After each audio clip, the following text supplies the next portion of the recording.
primer lugar, quiero agradecer a los vecinos que me invitaron a participar de esta charla. La idea era hacer algunos comentarios sobre preguntas concretas que se hicieron y seguramente después de mi exposición puedan surgir otras preguntas o otras inquietudes. A medida que estén a mi alcance, responderlas con mucho gusto intentaremos hacer.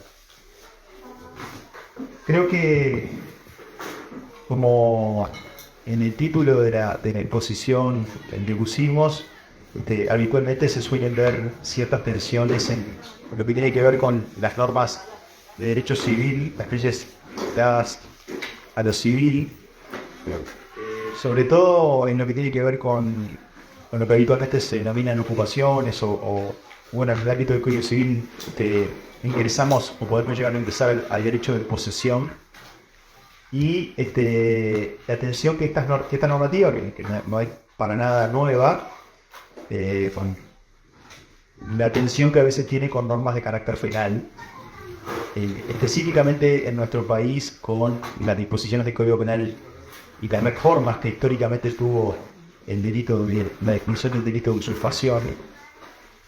Y yo lo vinculo también con la falta de debida ocupación de espacios públicos, otro delito menor que también Uruguay tiene. Creo que a veces ayuda a intentar desentrañar estas tensiones, estos conflictos entre las propias leyes. Pero a veces lo que rechina a la gente es cómo una ley puede decir una cosa y otra ley puede decir otra en el marco supuestamente de actividades del Estado distintas. Creo que ayuda a desentrañar estas aparentes o reales contradicciones, a analizar un poquito la historia de cada una de estas normas, o por lo menos de las normas penales. Yo por eso me traje un resumen para no errarle, para no pillarle con lo que ha sido la evolución sobre todo del delito de usurpación en el Uruguay, porque eso creo que ayuda a comprender dónde estamos parados respecto a eso. La primera precisión que quiero hacer es desde la óptica del derecho civil, de las disposiciones de nuestro Código Civil, que establecen, allá por el artículo 446 en adelante, la posibilidad de que alguien que no es el dueño, vamos a poner el ejemplo en este caso una tierra, un pedazo de tierra, un terreno, una casa, alguien que no es el dueño, en tanto ejerza actos de posesión, lo dice bien, cumpliendo con algunos requisitos, puede llegar incluso a transformarse en el mismo propietario, despojando o desplazando, digamos, a quien era propietario en ese momento. Ese instituto, regulado en el Código Civil, fue reformado ahora por Balú. Es el instituto que nosotros los abogados conocemos como prescripción adquisitiva. Es decir, alguien que ejerce actos de posesión sobre un inmueble con determinadas condiciones puede llegar a un juez, puede declararlo propietario y desplazar al anterior propietario. Ahora, el secreto para entrar a ese instituto, para transformarse en propietario de un bien, a propósito de ejercer la posesión con determinados requisitos, que esos requisitos ya adelanto que son que la posesión sea pacífica, pública, interrumpida, inequívoca y con ánimo de dueño, o sea, actuando como si fuera el dueño, y durante un periodo de tiempo, en el plano del Código Civil era 30 años, pero con la reforma de la ley pasó a ser 20 años, y en el ámbito de aplicación de la Ley de Ordenamiento Territorial, el artículo 65 de la Ley de Ordenamiento Territorial, en algunos casos, para algunos lugares, destino vivienda, ingresos menguados, etcétera, etcétera, etcétera, puede llegar a ser 5 años. Entonces, si yo les estoy contando a ustedes que alguien, por el hecho de poseer pacíficamente, públicamente, etcétera, un bien ajeno puede llegar a transformarse en propietario, seguramente ustedes me van a preguntar, bueno, pero ¿qué significa poseer, ¿no? ¿Qué es poseer? ¿Qué es ser poseedor? Bueno, ser poseedor para el Código Civil es actuar como dueño sobre algo de lo que no soy dueño, con algunas condiciones. Mi ingreso a ese bien ajeno tiene que ser pacífico, no puede ser un ingreso violento, no puede haber violencia ni contra las personas ni contra las cosas, y tampoco tiene que ser clandestina. Son como los dos requisitos para que el ingreso empiece a computar el derecho a transformarme en poseedor.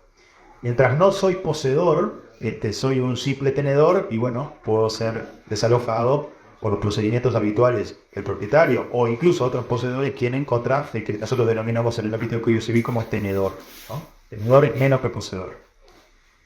¿Cuándo un tenedor se transforma en poseedor? Bueno, cuando primero ingresó pacíficamente, no hubo violencia, no fue clandestino el ingreso, y además él empieza a ejercer actos de los que el código prevé como de dueño, los actos que hacen habitualmente los propietarios. Sin ser propietario, tenemos a alguien que actúa como propietario. Desde ya hay que desmitificar todo lo que tiene que ver con el pago de tributos, etcétera, porque a veces te suele repetir que si pago la contribución, que me transformo en propietario. Bueno, no, eso no es así. Los actos de dueño son actos concretos sobre la cosa. Es decir, el poseedor tiene como un doble vínculo con la cosa. Tiene un vínculo material, porque dice que la tiene, pero además tiene un vínculo que está relacionado al ánimo. La tiene haciendo de dueño. A los ojos de los demás es como si fuera el dueño. ¿Y cuáles son esos actos? Se preguntarán ustedes. Que son característicos de dueño. Bueno, en el artículo 666 del Código Civil hay unos cuantos ejemplos de actos que yo puedo ejercer sobre un inmueble del que no soy propietario y que me pueden transformar en poseedor.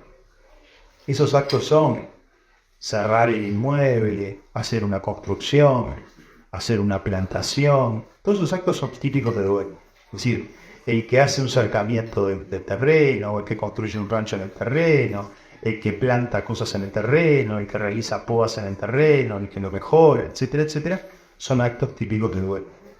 Por lo tanto, aquel tenedor que termina ingresando pacíficamente, no clandestinamente, y empieza a ejercer estos actos, a lo largo del tiempo, específicamente el primer plazo que tenemos en el código es de 1 año, comienza a ser poseedor, ya no tenedor o un ocupante precario de la cosa, pasa a ser un poseedor. Y al poseedor, el Código Civil, nuestra ley civil, le reconoce derechos. Le reconoce derechos incluso frente a otros que también tengan derechos sobre el inmueble. A tal punto le reconoce derechos que el propio código establece acciones judiciales que el poseedor tiene para proteger su derecho de posesión cuando es perturbado, cuando es turbado en esto. Y si viene alguien y le quiere sacar, ¿no? Bueno, tiene acciones judiciales para ser el poseedor, que se llama justamente acciones posesoras. Entonces, el hecho de ser poseedor me transforma a mí, o transforma a aquel ocupante precario, digamos, en alguien al que el Código Civil, la ley civil, le reconoce derechos sobre él.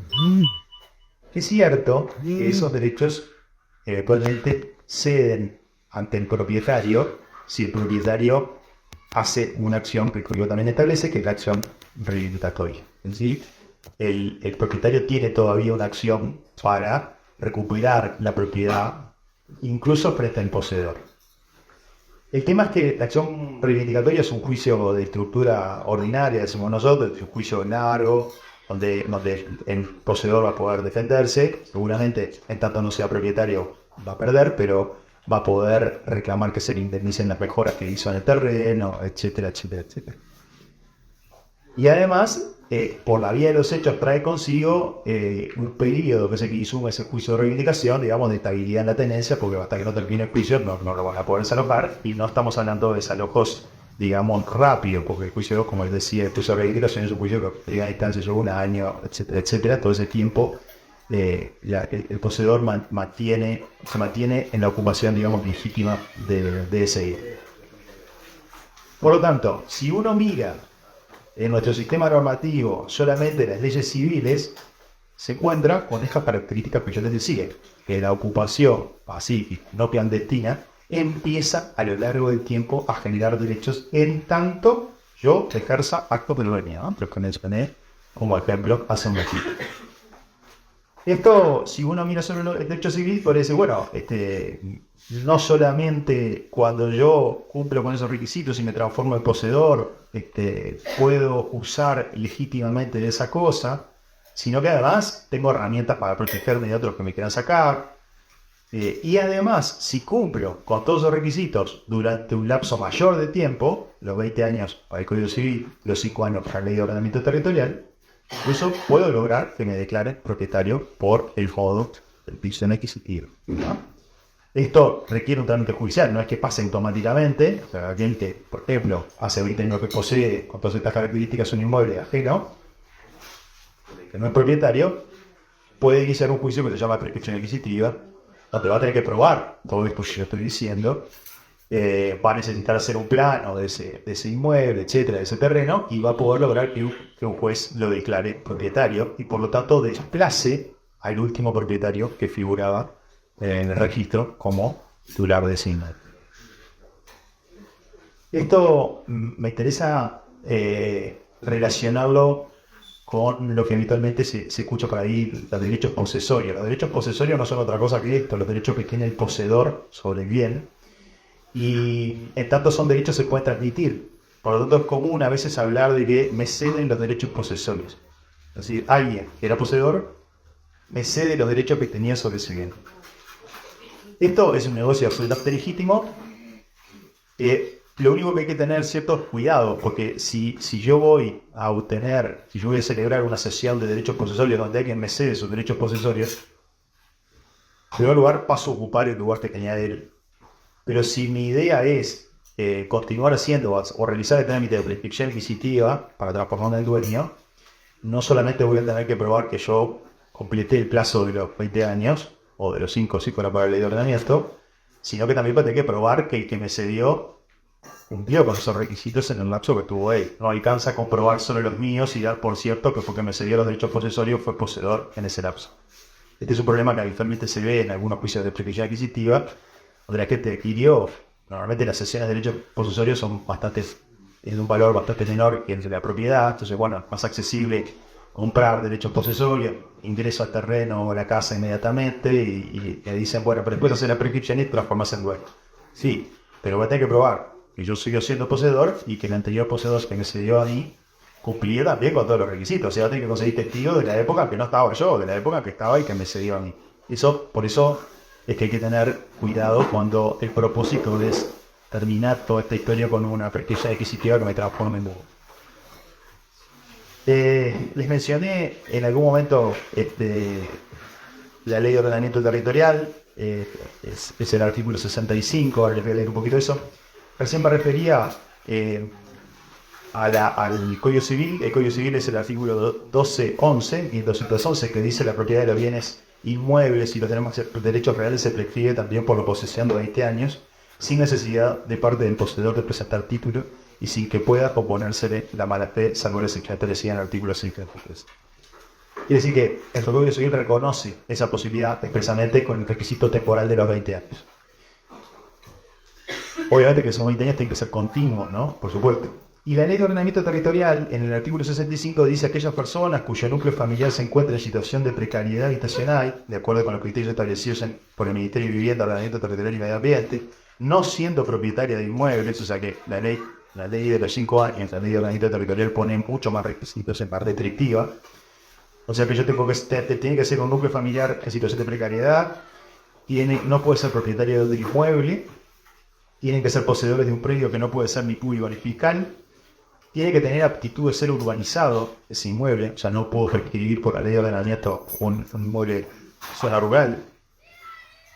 Puede ser un padrón rural, pero tiene que tener aptitud urbanizable, o sea, próximo a ser declarado urbano en las competencias de las juntas departamentales, destinado a su vivienda y a la de su núcleo familiar, y ahí establece el periodo de 5 años para lograr esa declaración ante la justicia. Como verán, para que un poseedor se transforme en propietario por la ley de ordenamiento territorial, tiene que cumplir unos cuantos requisitos más que aquello de poseer pública, pacíficamente, con ánimo de dueños, de forma inequívoca, que establece el Código Civil en términos generales para cualquier inmueble, no importa en qué zona se encuentre ni qué condiciones se encuentren.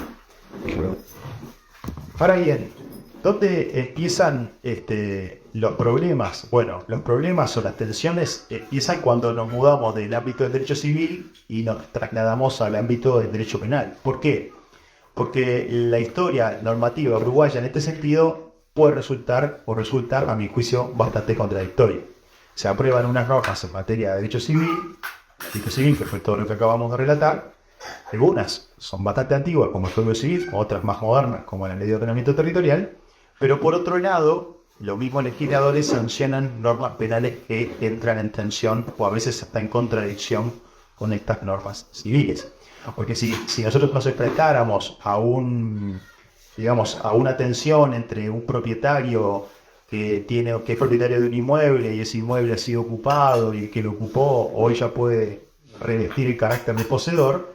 Si uno mira solo el derecho civil, tendría que decir, bueno, lo que usted tiene que hacer como propietario es un juicio de reivindicación. Y ahí va a encontrar respuesta a la tutela al derecho de propiedad. Pero no son muchos los juicios de reivindicación que se ven en ese sentido. Yo creo que por una razón muy práctica. Cuesta dinero hacer un juicio de reivindicación, demora tiempo, hay que indemnizar las mejoras, etcétera, etcétera. Entonces, en los últimos tiempos ha pasado que hemos presenciado que los propietarios que tienen interés en recuperar ese inmueble, que hoy en mi país ejerce actos de posesión por un tercero, en lugar de recurrir a la justicia civil, hacen una denuncia penal por el delito de usurpación. Eso se ve continuamente. Y esto está motivado en razones muy simples. Primero, hacer la denuncia a fiscalía por el delito de usurpación no tiene ningún costo. Y si encuentra un fiscal que decide perseguir ese delito, el desalojo, entre comillas, puede ser mucho más rápido que hacer un juicio de reivindicación. Entonces, ahí es donde empezamos a ver todas estas contradicciones y donde yo me traje anotado un poco cómo es la historia de delito de usurpación. ¿Cómo ha sido la historia del delito de usurpación en el Uruguay para poder comprender todo esto? El delito de usurpación está en el Código Penal, desde el primer Código Penal que tenemos, el Código de 1889. O sea, 1889, imagínense ustedes, teníamos ya el delito de usurpación previsto en el artículo 392. Y decía así: será castigado con prisión de 6 a 9 meses el que para apropiarse en todo o en parte de una propiedad ajena inmueble o para aprovecharse de ella, la ocupare sin el consentimiento del poseedor, o removiere o alterase sus mafones, o el que sin derecho o ultrapasando su derecho para proporcionarse un lucro indebido desviase el curso de aguas públicas o privadas, ¿no? Este era el artículo original 1889 que establecía que aquel que se apropiase en parte o en todo de una propiedad ajena sin el consentimiento del dueño cometía el delito de usurpación. En aquel momento, este artículo, tomado, cuya fuente es el código italiano, fue muy criticado por los especialistas en derecho penal. Creo que el principal detractor de esta redacción del artículo 392 del Código del 89 fue Irureta Goyena, que sería quien redactaría el código que sucedió en el 1889, de 1934. Irureta Goyena se encargó de modificar el Código Penal. Irureta Goyena fue un prestigioso abogado, primer presidente del Colegio de Abogados, etcétera, etcétera, pero además una persona, digamos, vinculada al ámbito rural. Fue presidente de la Asociación Rural, de la Generación Rural. Lo que decía Irureta Goyena, que lo llevó a reformar este artículo 392 del Código Penal viejo, desde 1889, lo que decía es que la ocupación pacífica de un inmueble de Irureta Goyena no puede constituir un delito por la simple razón de que el derecho civil lo permite. Lo que acabamos de leer, lo que decía Irureta Goyena en 1889 era: no puede ser que el Código Penal describa una conducta como un delito que tiene una pena y el Código Civil, al que realiza esa misma conducta, incluso lo puede llegar a premiar otorgándole la propiedad de eso. O sea, bien simple. No puede ser delito una cosa que el derecho civil protege. Y no es que el derecho civil no la considera, no, la protege. Entonces, cuando se le encarga a Irureta Goyena modificar el Código Penal 1934, cambia la redacción del tipo penal y agrega, dice así: la redacción pasa a ser: el que con fines de apoderamiento o de ilícito aprovechamiento invade parcial o totalmente inmueble ajeno. Ahí lo que le agrega Irureta Goyena fue el verbo invadir. El verbo invadir no estaba en el código de 1889. Esto llevó a que la mayoría de la doctrina en su momento entendiera que la invasión no puede ser un verbo que se conjugue individualmente. Es decir, que la invasión refiere en este nuevo texto del Código Penal a una figura colectiva, ¿no? Es decir, el propio Bayardo, comentando esto, un profesor de Derecho Penal que ha comentado el Código Penal mucho tiempo, decía que la parte subjetiva del delito de usurpación tenía que ser colectiva, ¿no? Es decir, esto es un grupo de gente, no una familia ni una persona, un grupo de gente que invade, incluso al verbo invadir le agregaba cierta connotación violenta. Esto es lo que permitía, decía en esta nueva redacción, distinguir o compadecer lo que establecía el Código Civil y lo que establecía el Código Penal. Entonces, si esa ocupación con el Código Nuevo, con el de 1934, era una actividad de masas, una actividad organizada, una actividad colectiva y violenta, era usurpación. Si no era de masa, no era colectiva, no era violenta, no era organizada, era una ocupación protegida por el derecho civil y podía dar lugar a que me transforme en poseedor y más adelante incluso a que me transforme en propietario. Eso, de algún modo, en 1934 permitió cierta digamos, coherencia o eventual coherencia entre el Código Civil y el Código Penal. Pero ¿qué pasó? Es importante tener presente esto porque todo lo que viene después de 1934 es peor. Al punto tal que hoy estamos muy parecidos a 1889. Por eso me interesaba hacer esta crítica. Tampoco Irurita Goyena estaba lejos de ser marxista o socialista o que tuviera criterio de redistribución de la tierra. Era el presidente de la Asociación Rural, el SP, que no estaba en esa línea de pensamiento. Era un razonamiento absolutamente ilógico, considerando la normativa del francés, que es el Código Civil, y la de origen italiano, que es el Código Penal. ¿Qué pasa en el tiempo después? Bueno, acá me anoté, en 1974 tenemos la ley de arrendamientos, que si bien es para el ámbito urbano, la 14.219, hace una referencia al delito de usurpación y agrega, dice, esto obviamente que solo aplica al ámbito urbano, pero dice el que mediante violencia, amenaza, engaño, abuso de confianza o clandestinidad y con fines de apoderamiento o de ilícito aprovechamiento ocupare parcial o totalmente el inmueble ajeno. Creo que la ley mantiene acá la violencia, la amenaza, el engaño, etcétera, ¿no? Sigue manteniendo elementos que fueron un avance respecto al año 89.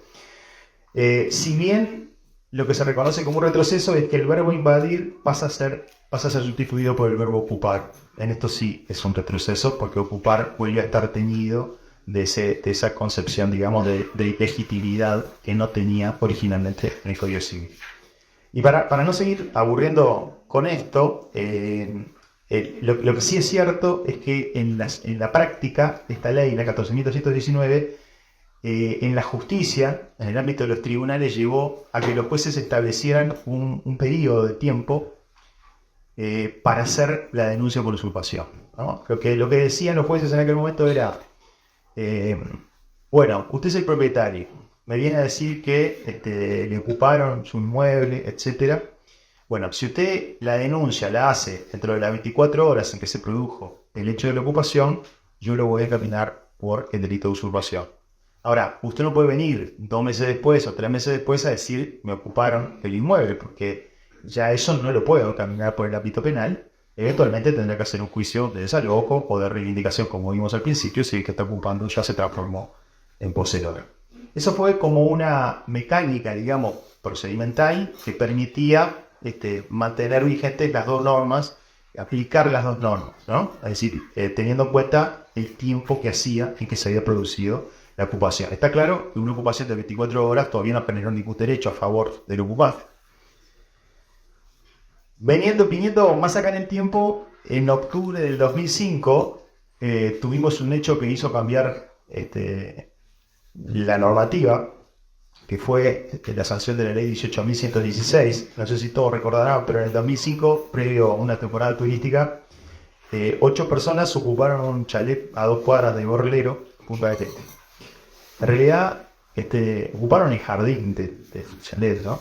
Pero bueno, esto, como ustedes se imaginarán, provocó mucha conmoción pública, sobre todo en el sistema político. Los legisladores se reunieron con los fiscales, con los jueces, y concluyeron en ese momento que había un vacío legal porque estos ocupantes no habían ingresado violentamente a ese jardín, no habían ejercido violencia ni en las cosas ni en las personas, no habían roto ni una ventana ni una puerta, estaban viviendo en el jardín porque no tenían dónde vivir. Eso hizo que 5 diputados de Maldonado presentaran un proyecto para modificar el delito de usurpación y bueno, y tuvieron éxito. Así se sancionó la ley 18.116, que cambió la redacción del artículo 354. Hoy usurpación está incluida en el artículo 354 del Código Penal, y es lo que tenemos vigente el día de hoy, y como ustedes van a ver, se lo voy a leer ahora, significa, a mi juicio, una involución en términos muy similares a lo que teníamos en 1889. El actual Código 354 del Código Penal dice: usurpación será castigado con 3 meses de prisión a 3 años de penitenciaría el que, con fines de apoderamiento o de ilícito aprovechamiento, ocupare en forma arbitraria, parcial o totalmente el inmueble ajeno.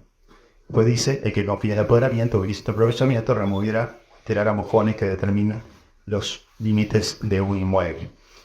Después habla también del desvío de las aguas, que eso ya lo conocíamos, y agregó una norma que mereció después un reproche internacional por el Comité de Derechos Económicos, Sociales y Culturales de las Naciones Unidas, porque agregó un agravante y dice: constituye una circunstancia agravante del delito el hecho de que la usurpación se cometa en inmuebles ubicados en zonas balnearias delimitadas por los respectivos gobiernos de Estado de taxi. Esta es la respuesta concreta al hecho que yo les relataba de lo que había ocurrido en Punta del Este. En definitiva, hoy, en el Código Penal, tenemos este artículo que simplemente dice que con fines de apoderamiento o de ilícito aprovechamiento ocupara en forma arbitraria, parcial o total el inmueble ajeno. Esto encuadra en prácticamente todas las ocupaciones que se realizan. No me imagino yo una ocupación que se salga de esta prohibición. Entonces, nos encontramos con que el Código Civil se mantiene vigente, con la protección a los poseedores, pero al mismo tiempo esos poseedores pueden ser denunciados por el delito de usurpación.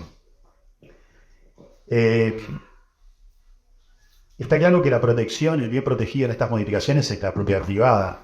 De eso no hay ninguna duda. Se ha criticado por los penalistas que esto es un tipo penal de lo que se denomina abierto, lo cual sería inconstitucional, porque no determina exactamente cuándo se comete el delito. Es demasiado amplia la descripción del tipo que constituye un delito.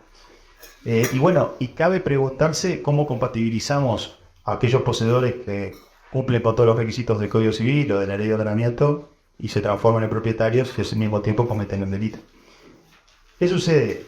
¿Por qué esto en muchos casos no choca o no ocurre ese choque, ese enfrentamiento? Porque el delito de usurpación requiere que alguien denuncie. Es decir, la Fiscalía no persigue esto de oficio. Por lo tanto, lo único que podemos tener choque se da cuando el propietario o quien se considera con algún derecho sobre un inmueble hace una denuncia en Fiscalía por el delito de usurpación. Y como dije al principio de la charla, esto se ha transformado en una alternativa interesante para los que quieren desocupar, porque no tiene costo y porque es mucho más rápido si encuentran un fiscal que siga la corriente, porque también hay fiscales que dicen: no, vaya, haga el juicio de reivindicación sobre el propietario, que no es un tema para política criminal, pero puedan encontrarse con un fiscal que diga: sí, yo cometí el delito, encaja dentro del tipo penal y por lo tanto yo voy a seguir con él. Bueno, ¿con qué otras cosas choca? Bueno, choca muchas veces, no digo que todas las ocupaciones sean así, porque supuesto que no, hay de todo, pero muchas ocupaciones me consta que tienen como destino la vivienda de una familia. Entonces, el otro elemento que entra a tallar acá es el derecho a la vivienda. Y en este sentido, el Comité de Derechos Económicos, Sociales y Culturales ha hecho recomendaciones y observaciones. En el 2017 fue la última observación a Uruguay respecto a este tema, pero ya había hecho observaciones generales en el año 91 y en el año 97. Y las observaciones generales, la del año 91 y la del año 97, refieren en primer lugar a la tutela del derecho a la vivienda en la normativa nacional, pero además a una política de protección en lo que se denomina en términos internacionales los desalojos forzosos. Lo que dice el Comité de Naciones Unidas es que los estados tienen plena libertad para establecer normas y mecanismos judiciales que tutelen el derecho a la propiedad, pero el ejercicio de esa tutela no puede dejar a personas en situación de calle, sobre todo a personas colectivos vulnerables, dejarlos en situación de calle. Es decir, el Estado, si está dispuesto a ejercer esos actos en tutela del derecho a la propiedad, tiene que tomar las medidas respectivas para que esas familias no queden en situación de calle. Esas medidas pueden ser otorgar una vivienda de emergencia, pueden ser ofrecer un reloj, etcétera, etcétera. Lo que no puede ocurrir es que el resultado de la tutela del derecho a la propiedad signifique personas en situación de calle. Ese es un reproche que es una observación general, pero que aplica también a Uruguay, y que nos lleva de la mano al otro delito menor que mencioné al principio, lo que nosotros denominamos faltas, que es la indebida ocupación de espacios públicos. Y esto,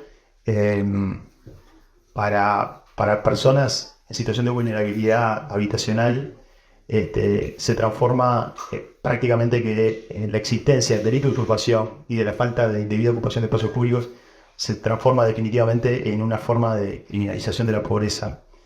En tanto, aquellas personas que por distintas razones de la vida no cuentan con una vivienda o han sido desalojados de su vivienda, cualquier conducta que desplieguen va a ser un delito. ¿Por qué? Porque si se quedan en la calle, cometen el delito de indebida ocupación de espacios públicos, y si ocupan un terreno ajeno, cometen el delito de usurpación. O sea, cualquier cosa que hagan por su situación de pobreza va a significar un delito.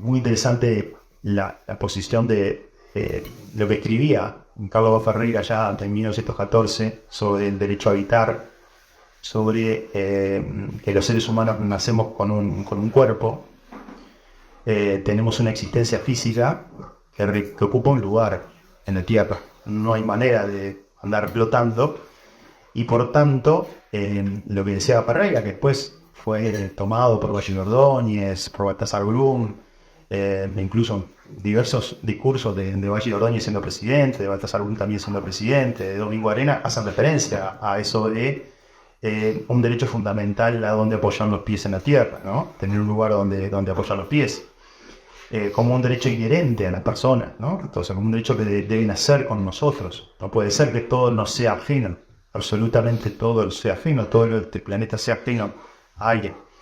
Pero les decía, entre esas observaciones del Comité de Derechos Económicos, Sociales y Culturales de Naciones Unidas, el 23 de junio de 2017, se dispuso una observación específica para Uruguay que dice así: se la realidad efectual, pese a las medidas adoptadas por el Estado parte, o sea, por Uruguay, preocupa al Comité el número significativo de personas que residen en asentamientos informales y la información recibida sobre casos de desalojo forzoso llevados a cabo sin la debida protección de las personas afectadas. Asimismo, preocupa al Comité que el delito de usurpación y la reciente incorporación de la falta ocupación indebida de espacios públicos constituyan, en ocasiones, una forma de criminalización de la situación de calle de las personas sin hogar. Y después dice: el Comité recomienda al Estado uruguayo que revise las medidas adoptadas en materia de vivienda con miras a adoptar una estrategia integral de vivienda social basada en el derecho a una vivienda adecuada, asequible, y que cuente con criterios definidos en materias de calidad y habitabilidad. El Comité insta al Estado parte para que tal estrategia dé prioridad a las personas y grupos desfavorecidos, marginados, asegurando que en los procesos de desalojo, cuando legalmente corresponda ejecutarlos, se respeten los derechos de las personas afectadas, tomando en cuenta las resoluciones generales número 4, derecho a una vivienda adecuada, y número 7, sobre desalojos forzosos. El Comité insta además al Estado a que adopte todas las medidas necesarias para evitar la criminalización de personas sin hogar y asegure la adecuada implementación de las políticas y programas apropiados para facilitar su reinserción social. Hoy, cuando decía estas observaciones le pesan a Uruguay, o sea que debería respetarlas, porque Uruguay no solamente ha ratificado el protocolo de derechos económicos, sociales y culturales, sino que, mejor dicho, el pacto de derechos económicos, sociales y culturales, de donde surgen estas obligaciones, sino que además fue el voto número 10 en Naciones Unidas para ratificar el protocolo de cumplimiento de este pacto, y el voto número 10 en las Naciones Unidas es el voto que hace que sea efectivo el protocolo. Sí, gracias a Uruguay, el protocolo se puede ejecutar contra propios estados. Nosotros ya lo ejecutamos contra Uruguay en el caso de un asentamiento en Montevideo. Pero bueno, quería volver sobre O. Ferreira, cuando hace más de 100 años escribía sobre el derecho a habitar. quiero aclarar que Ferreira no hablaba del derecho a la tierra como medio de producción, no hablaba del derecho a la tierra como lugar donde vivir, ¿no? Donde ejercer los derechos más íntimos de las personas, de las familias. Y decía, la tierra como medio de habitación o vivienda de los hombres es ajeno al registro de las fuerzas productivas materiales, no refiere a los medios de producción, al interior del modo de producción, sino a una condición que se entiende central para la reproducción de la vida de los seres humanos, con independencia del lugar al interior de las relaciones de producción, por lo que no acepta excluidos, y por lo tanto un derecho de los seres humanos más allá de la estructura. Un derecho de los seres humanos en referencia a su vida inmediata, corporal, concreta, y de ninguna manera un derecho de estructura. Esto lo decía Ferreira en una conferencia en 1914, y él lo distinguía, como decía recién, el derecho a la tierra como medio de producción, porque decía, solo algunos hombres son agricultores, mientras que todos los hombres somos habitantes. Por lo tanto, ahí reivindicaba el derecho a habitar de todas las personas.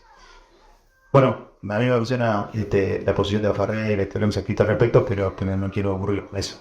En definitiva, la idea de esta conversación o de esta charla tenía que ver con tener presentes estas contradicciones existentes en la normativa, estar preparado porque todo esto que yo estoy diciendo puede resultar muy interesante o bueno, para algunos compartible, pero debemos tener presente que estas dos leyes existen, que la posibilidad de que alguien sea sometido a un proceso penal por el delito de usurpación existe, aunque sea un poseedor cumpliendo con todos los requisitos del Código Civil.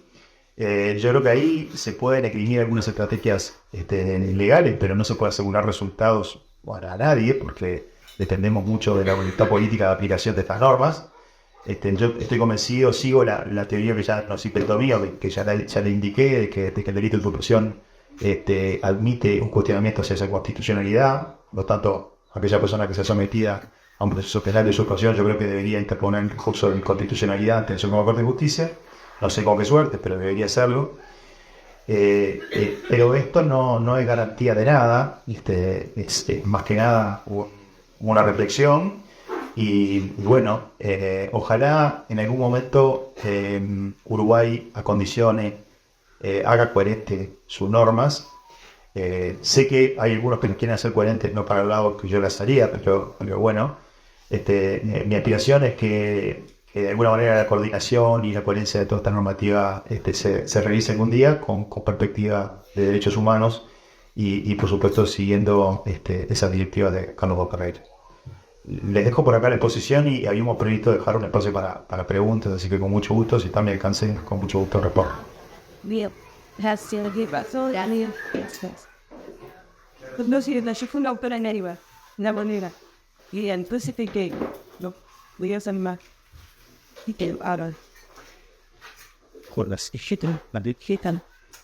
Bueno, quería explicar que hay muchos que ya tenían que detectar acá.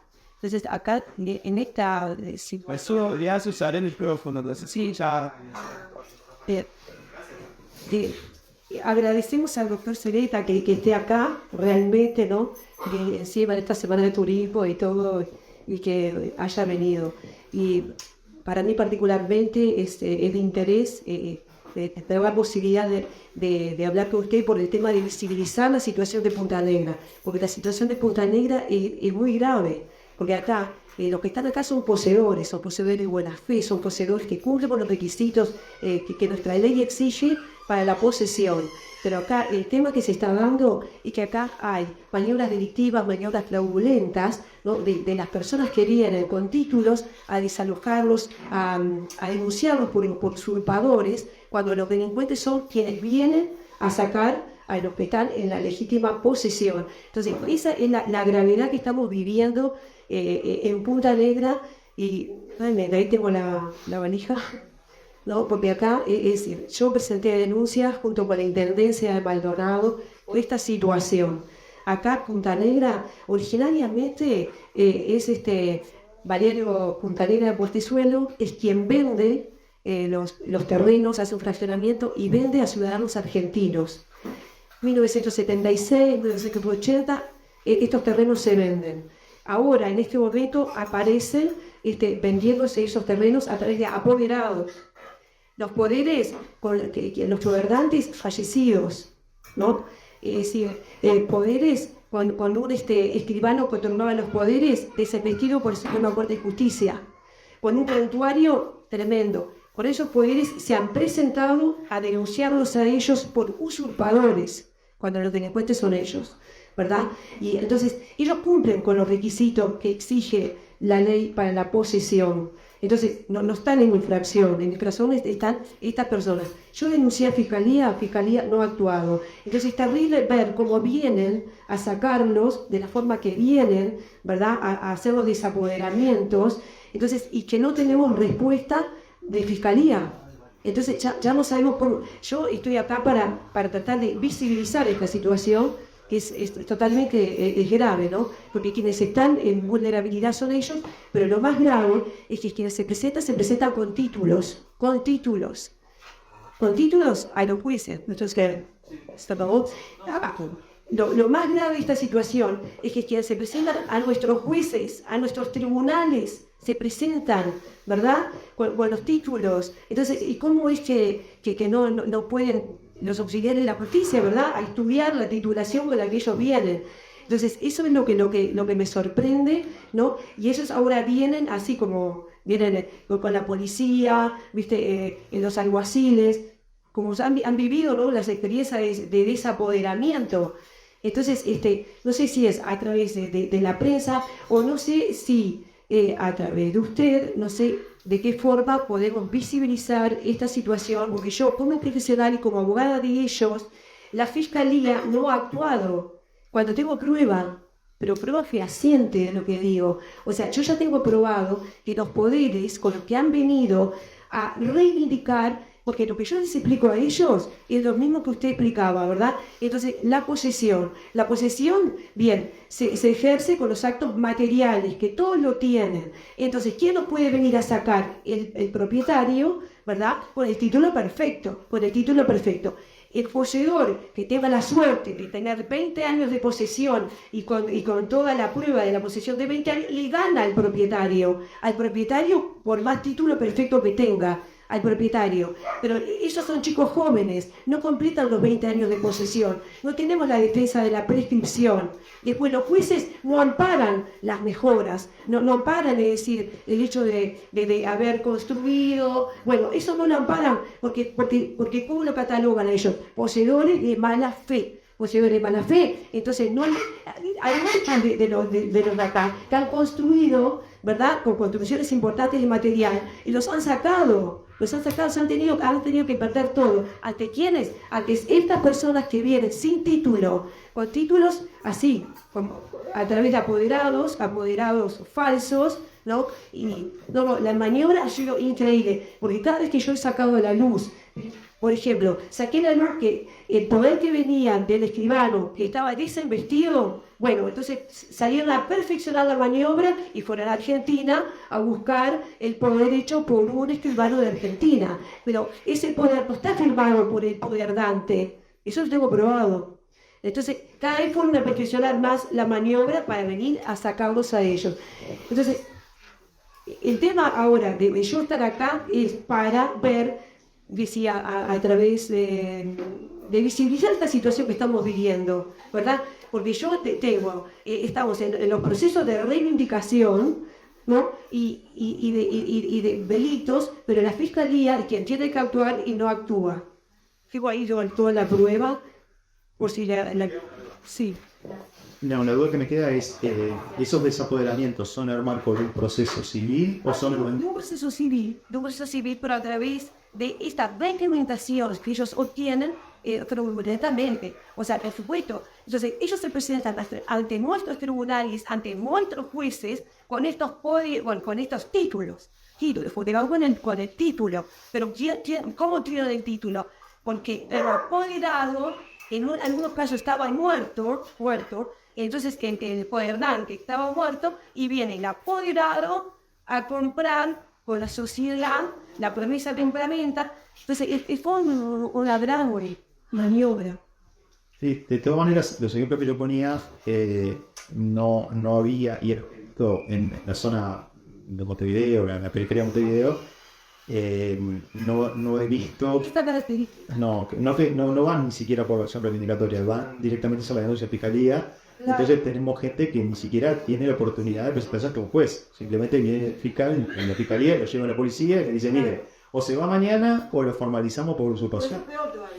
Entonces no hay ni chance ni de discutir qué poder ni pecho cuarta. No sé nada quién es el otro. Bueno, eso es peor, pero acá sí viene, porque acá los juicios son reivindicatorios. O sea, algún caso de desalojo, pero la reivindicación que tiene mayores garantías, Claro. con eso viene.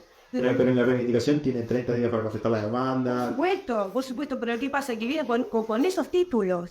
Y eso es lo que yo impugno. Y eso es lo que yo ya denuncio a la fiscalía. Y la... Pero más que denunciar a la fiscalía, No, en el proceso civil, ¿no? en el proceso civil están discutidos. Habría que ver si el juez de primera instancia hace lugar a la reivindicación. Bueno, en la apelación. No, yo por ejemplo, ya entrego un juicio, ya tengo la sentencia, pero el juez me dio lugar a la tasa de falsedad. Bueno, ahí ya está. Claro, a la tasa de falsedad el poder. Pero es como que bueno que sepa, pues, al venir a dar esta charla, es bueno que quien se entere de la situación que está viviendo Punta Negra, ¿no? Que acá la situación de Punta Negra es clarísima, porque vienen a reivindicar, pero por títulos falsos, y se presentan ante nuestros jueces por esos títulos, ¿no? Y en fiscalía, ¿cómo se nos fue a fiscalía denuncias tan graves? Pero más allá de que Fiscalía actúe o no actúe, ahí tienen, entiendo yo, la garantía de poder discutirlo con juicio civil. No, por Sí, supuesto. y en el ejemplo que yo ponía de la utilización de la denuncia por usurpación, no hay chance ni siquiera de ejercerse en un desalojo. O sea, no pasa por el contralor siquiera de un juez, porque lo toma Fiscalía de Flagrancia y entonces cuando lo cita, concurren las personas y le dicen, miren, tienen ¿cuánto precisan? Una semana para irse, porque si no lo formalizo por usurpación, igual, la gente se va, pero no quiere ser formalizada.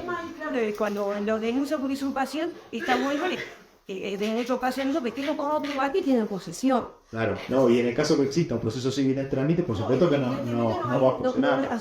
Acusación. No, Claro, acá en los pillos todos tienen la posición. Claro, por ahí no tiene la posición de 20 años que le da las mayores garantías cuando viene el dueño, sea tuyo, para defenderse. no, en ese caso creo que el único argumento que tienen es discutir el título de los actores propietarios, de quién dice ser propietario. Eso es lo que yo, a muchos que están acá, que son estudiantes, es lo que yo les explico, ¿no?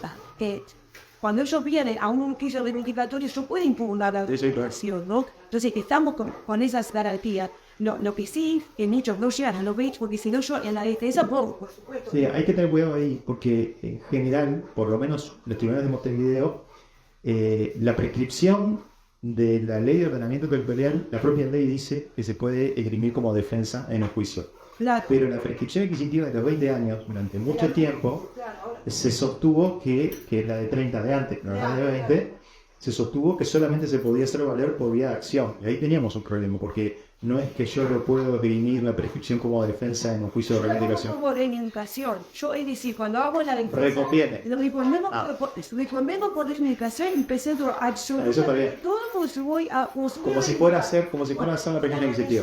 Está. Todo, absolutamente. Hay que hacer eso. Entonces yo cuando voy a ellos, cuando tienen los 20 años para yo poder reivindicar, ya siento como con más garantías. Pero si no, voy, con las claro. mejoras. La mejora que si se han tildado de posible de mala fe, no les indemnizan las mejoras. Ahora voy por ingreso sin causa. O sea, cuando yo con la defensa de ellos impugno, primero la documentación, pues considero que no tienen título perfecto ninguno, ni siquiera la sociedad está haciéndose por defender. Entonces, después, si puedo poner como reivindicación por los 20 años, voy con todo por esa. Aparte, pido las mejoras, ¿no? Por todo lo que han hecho, sí, y el tema de la requisimiento sin causa, porque el tema de que si es un poseedor de mala fe, No tiene derecho a entonces no tiene derecho a las mejoras. Entonces, yo digo, como que voy por toda la defensa, y bueno, bien. pero acá, lo principal que hago ahora es impugnar la documentación, porque entiendo, de lo que veo, que Me parece muy bien. si te tiene el título perfecto para venir a sacar a la pena. Lo peor es que vean la forma que vienen cuando son ellos los delincuentes, los tildan a ellos de delincuentes, ¿viste? Y con el cuerpo de usurpación, y claro, la usurpación, los fiscales no van de lleno, porque No, ahí lo que habría que hacer es prosperar la denuncia, ahora estoy entendiendo mejor, prosperar la denuncia por las maniobras de ellos, porque Claro. hay un hecho nuevo a hacer valer en el proceso civil. Claro, yo ahora quiero, o sea, aquí ya, no sé si por la prensa, o sea, por qué medio, porque ya que la fiscalía, o sea, yo fui a fiscalía de yo sé cuándo se Montevideo, y ahora, ahora en este momento, pues como yo hice la denuncia con la Intendencia de Maldonado, ¿no? Por toda esta situación que se está dando, y entonces no teníamos respuesta a la fiscalía, la computadora graciosa, bueno, ahora hay una fiscalía que es por prisión y posesión, es a la nueva, ahora del 24. Bueno, le manden un mail al fiscal que está entendiendo el asunto y dice que no entiendo cuál es el objeto de mi consulta, cuando está entendiendo fiscalía de interés económico, pero ya no me da respuesta, y si los bienes están acá en Maldonado, entiendo que es la fiscalía la que tiene que hacerlo. Pues bueno, no sé de quién más formal. No, yo creo que lo que está haciendo es lo que se puede hacer. Claro. Bien, pero bueno, quería aprovechar esta oportunidad.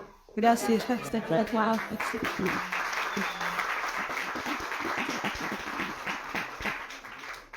Quiero agradecer primero que nada y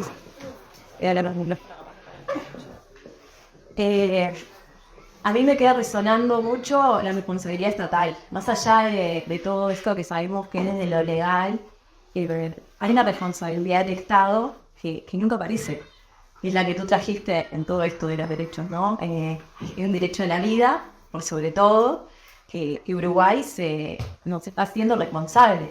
Entonces, ¿cómo nosotros como uruguayos podemos hacer validar ese acuerdo que se hizo? O sea, ¿cómo podemos hacer que Uruguay tome responsabilidad ante algo que estamos viendo que sabemos que le hicieron la propiedad privada por encima y estamos viendo cómo estamos siendo desalojados de nuestras tierras, en nuestro espacio que podemos vivir porque no tenemos una herencia para poder crear nuestras casas así lo simple y se están vendiendo a millones?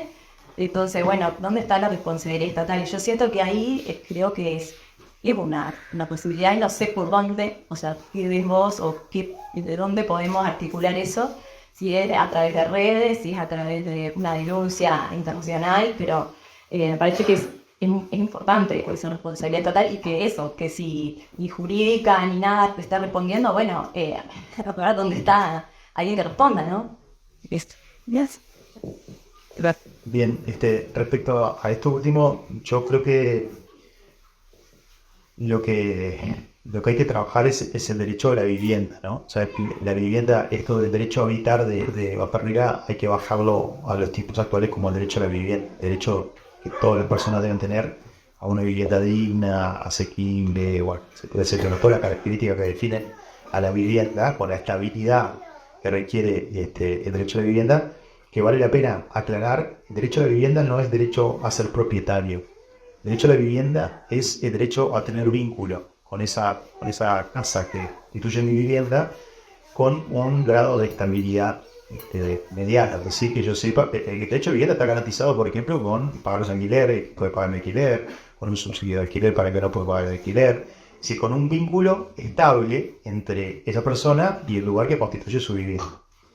En lo que hemos avanzado un poquito en eso, en los últimos años, yo creo que hay que seguir, por supuesto, que trabajando, es en insistir con que en situaciones de vulnerabilidad el Estado es garante del derecho a la vivienda, ¿no?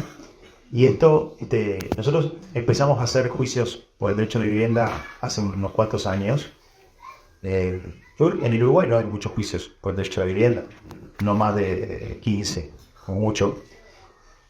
Nosotros hicimos unos cuantos y hasta hace poco los perdimos todos. Y en ese perder también fuimos intentando aprender dónde estaban los déficits, por qué no nos daban la razón, bueno, para mejorar. Y allá por el 2018, si mal no me equivoco, llevamos a juicio el caso de un grupo de mujeres migrantes con niños que habían ocupado una casa abandonada en la calle Mercedes frente al cuartel de bomberos. Y nos pareció que podía ser un nuevo intento bueno, porque a esas mujeres no las desalojaron, las denunciaron por usurpación. Entonces vino un día la policía, se les llevó y les dijo que o se iban en 24 horas de esa casa con sus hijos o iban a ser formalizadas por usurpación con todo lo que esto trae consigo para alguien que está tramitando la residencia en el Uruguay. Es decir, no va a poder obtener nunca la residencia porque le va a quedar un antecedente, no va a tener certificado de buena conducta, por lo tanto no va a poder ser nunca ciudadano legal uruguayo. Y además es el principal obstáculo para acceder al mercado formal de trabajo. Y estas mujeres con sus hijos se encontraban en esta situación porque justamente el sistema de acceso a la vivienda en Uruguay no da respuestas a personas que no tienen un trabajo formal. ¿Cómo consigo yo una garantía de alquiler si no tengo un trabajo formal? ¿Cómo consigo yo una garantía de alquiler si no hace muchos años que estoy en el país? O sea, los mismos obstáculos que el Estado uruguayo ponía para el acceso a la vivienda los que determinaba la situación en la que ella se encontraba. Por eso nos pareció que era un caso que estaba atravesado por muchísimas vulnerabilidades, mujeres pobres, con hijos, extranjeras, etc. Y que merecía la pena volver a intentar un juicio de amparo por derecho de vivienda. Y así lo intentamos. Perdimos en primera instancia, apelamos, y en el Tribunal de Apelaciones, que revisan las decisiones de los jueces de primera instancia, están integrados por 3 jueces y esos jueces votan. Pero a diferencia de lo que sería en el fútbol, de 3, si hay 2-1, no termina ahí. Siempre tiene que haber 3 votos para un lado. Entonces, si están 2-1 y que traiga otro, hasta que haya 3 para un lado. Y en ese caso, volvimos a perder, pero hubo 2 ministros de ese tribunal que no estuvieron de acuerdo y que entendieron que en esa situación esas mujeres debían obtener otra respuesta del Estado uruguayo que no fuera desalojamiento. Y bueno, para ellas no sirvió de nada, porque ¿de qué sirven esas 2 de COVID que hacemos nosotros? Para nosotros sirvió como que, bueno, no estábamos tan mal rumbeados. Nosotros en ese caso habíamos utilizado la argumentación que en Argentina había construido el profesor Roberto Bargarela y que había llevado a que en Argentina se ganara el caso de una mujer con un niño en situación de calle y había ganado un amparo por derecho de vivienda contra el Estado de Argentina. Usamos esa argumentación trasladando los argumentos que se manejaban de la Constitución argentina a la Constitución uruguaya, porque el artículo 45 de la Constitución, que es el que establece el derecho a la vivienda, la verdad es que tiene una redacción que es bastante poco feliz para sostener lo que nosotros teníamos, porque habla de que el deber del Estado es propender a la adquisición de vivienda digna, no sé cuánto. Y propender es un verbo que, a diferencia de otros derechos, donde dice el Estado debe o deberá, propender es bastante programático, ¿no? Pero lo que la interpretación del profesor Gargarela que nosotros tomamos dice es que es cierto que los estados y los gobiernos tienen el derecho a diseñar sus planes de vivienda como mejor les parezca, pero hay determinados resultados que son inadmisibles. Es decir, nosotros podemos tener un gobierno que diseñe un plan de vivienda donde todo lo pone en el impulso que le va a dar a la industria privada o en los capitales privados. Podemos tener un gobierno de otro signo que diseñe un plan público de vivienda y que sea el gobierno que construye las viviendas. O sea, cualquiera de las dos es compatible con la Constitución. Pero lo que dice Gargarela es que cualquiera de los 2 planes, cualquiera de los 2 programas, no puede dar un resultado que nos lleve a que un niño duerma en la calle porque no tiene casa. O sea, ese resultado es inadmisible. No importa el plan que yo diseño, no puede terminar con ese resultado. Entonces lo que dice este profesor es que yo tengo derecho a diseñar el plan que me guste, pero hay determinados resultados que lo tengo que garantizar. Ese resultado no es admisible y por lo tanto lo debo corregir. Y increíblemente, o bueno, no tan increíblemente, cuando llevamos a juicio el caso del asentamiento del Nuevo Comienzo en Santa Catarina, en el Cerro Montevideo, primero llevamos el caso del Comité de Derechos Económicos, Sociales y Culturales de Naciones Unidas, que ordenó al Estado, dictó una resolución por la cual el Estado debería suspender los lanzamientos o dar viviendas de emergencia, resolución del comité que el Estado uruguayo nunca cumplió. Pero entre la resolución del comité y esas 2 discordias del caso anterior, hicieron que distintos jueces de familia, invocando estos derechos desde el lado de los niños, condenaran al Estado a dar una vivienda o un subsidio de alquiler. En definitiva, tutelar el derecho a la vivienda de 3 familias distintas en el asentamiento que iban a ser procesadas o formalizadas por el delito de usurpación. Es decir, que ahí hay un antecedente que se puede utilizar, donde la justicia uruguaya ya abandonó aquello de que las obligaciones respecto al derecho de vivienda son solamente programáticas. ¿tá? Hay algunas cosas que no son tan programáticas y algunas situaciones puntuales, especial vulnerabilidad que deben atenderse y que se puede obligar al Estado a tener una respuesta. Hago todo este cuento para decir que ahora ya no es tan bolazo como lo era antes, cuando nosotros sosteníamos que el derecho a la vivienda también era un derecho exigible, justiciable, reclamable, y que se podía llevar a juicio al Estado para que me dé una solución habitacional cuando mi situación de vulnerabilidad no me permite acceder por mis propios medios. Está claro, y esto lo dice la sentencia, que no es que todos tengamos derecho a que se nos entregue una vivienda por parte del Estado, eso seguro que no. Y también está claro que el derecho a la vivienda no es derecho a ser propietario. En esto yo muchas veces he dicho que con la mejor intención, la estatización del banco hipotecario en Uruguay abonó mucho la idea de soñar la casa propia y de ser propietario como único camino para la tutela del derecho de vivienda, y eso no es así. Por suerte en Uruguay tenemos, entre otros, el sistema cooperativo y otras maneras de vincularnos a la vivienda que no son solamente ser propietario y que dan satisfacción al derecho a la vivienda, que obviamente que hay que impulsar.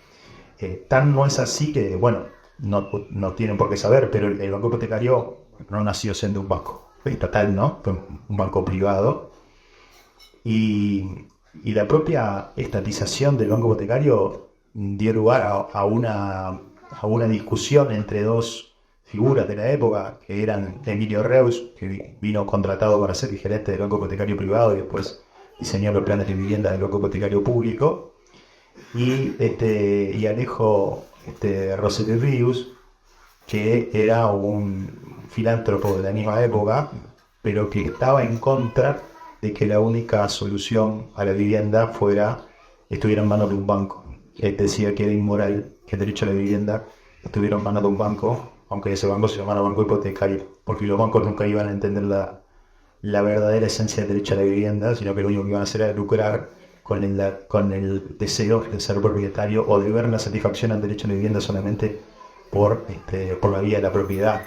A tal punto que en esa discusión Rosselló Rius construyó casas para alquilar en distintos barrios populares de Montevideo solamente para discutirle a Emilio Reus que la solución no era por la vía de los bancos. Pero esto es una anécdota nomás de la historia que tiene toda esta cuestión de la vivienda.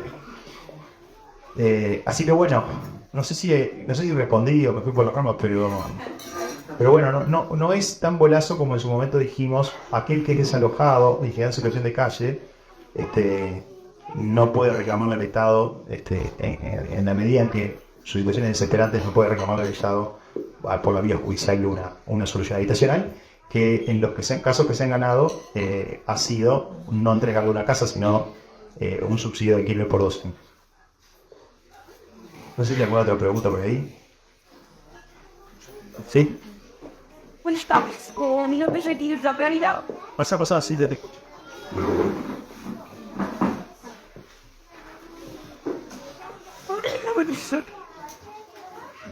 Buenas tardes. Primero que nada, gracias. Mi nombre es Bettina Ferreira. Yo soy de Ocean Park. Y seguro que la semana pasada escucharon una persona que fue formalizada por un delito de usurpación. Bueno, yo soy una de ellas. Y estoy en esa exacta tensión de la que usted hablaba hace un rato, entre tener el derecho o estar cometiendo un delito, que es de lo que se me acusa y de lo que se me está formalizando. Entonces, vengo a saber si hay alguna posibilidad o si voy a terminar en la calle. Esa es mi pregunta. Bueno, hoy yo les contaba de las nuevo comienzo. En ese caso, nosotros nos enfrentábamos a disyuntivas parecidas a la que la vecina plantea, ¿no? Y la alternativa se muestra por el Estado como es la calle o la cárcel, peor todavía, ¿no? Porque puede ser, en el caso de que la persona no tiene antecedentes, no hay privación de libertad en general, pero para esto es su caso. Pero si se trata de una persona que tiene antecedentes por otra cosa, la disyuntiva es tan clara como en la calle y la cárcel, y entre la calle y la cárcel todo el mundo elige la calle, obviamente, ¿no? Yo creo que intentando responder la pregunta, yo creo que hay que discutir en el proceso penal hay que discutir la usurpación, la constitucionalidad del delito de usurpación, hay que discutir la obligación del Estado respecto al derecho a la vivienda, hay que tratar de transformar eso que hoy a vos te preocupa razonablemente, transformarlo en un boomerang hacia el Estado, ¿no? Es decir, si el Estado te somete al proceso penal, vos podrás discutir la constitucionalidad, el delito, etcétera. Pero si el Estado te empuja a eso, también es momento de reclamar al Estado las cosas que no está cumpliendo. No conozco los detalles de tu caso, pero bueno, yo me animaría a discutir. No es sencillo, ¿no? Lo mejor siempre, ante la eventualidad de un proceso penal, lo mejor es no estar sometido a un proceso penal, pero en el caso de estarlo, yo discutiría la constitucionalidad del delito de usurpación, y habría que conocer, habría que conocer un poco mejor los detalles de tu caso para ver qué otra defensa hay. Yo no soy penalista tampoco. Tal vez un detalle importante es que la persona denuncia a sus vecinos, simplemente no reclama la propiedad del terreno. Solo lo denuncia, usted sabe, en Ocean Park hay un movimiento grande para terminar con la ocupación.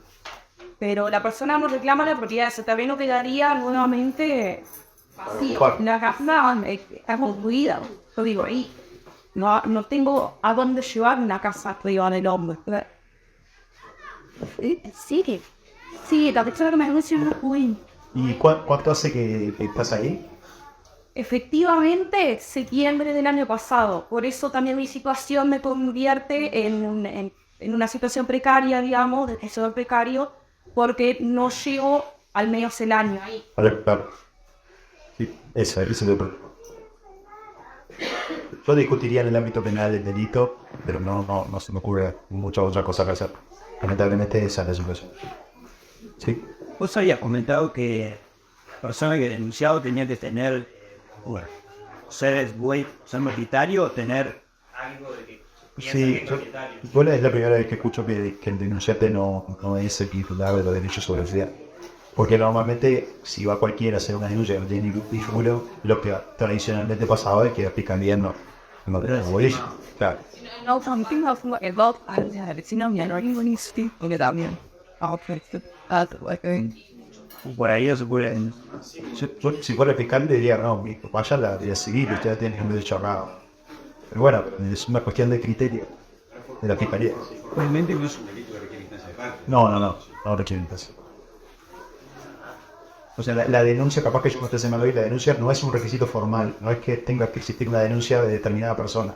Lo que históricamente ocurrió es que la fiscalía, si que venía a denunciar no era el propietario, no se llama policía. Pero ya ves que sí.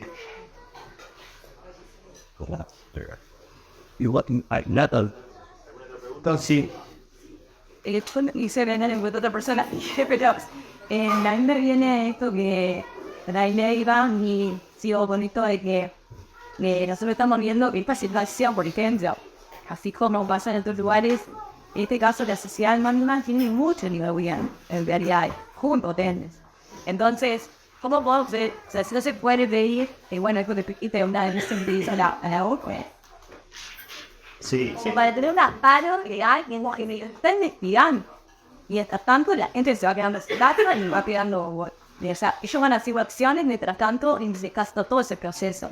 Entonces, como que no hay una forma de amparo legalmente que se frene todo hasta que se vea realmente si todas estas irregularidades que sabemos que son reales y que el Estado también es cómplice ahí. Entonces, como, bueno, ¿qué regular son? ¿Cómo se puedan puedo buscar una guía que diga, bueno, vamos a investigar esto, la verdad legítima pero y si se estaban todas cosas de 40 años, que también vienen, y digamos, qué sé yo, y cuando vinieron de los servicios acá, después de que está todo, vinieron a pedir su terreno. Entonces, bueno, los habilitados no tendría que ver, no esta anécdota que generaron también de tanto tiempo de no pagar impuestos, de no hacer nada de la tierra.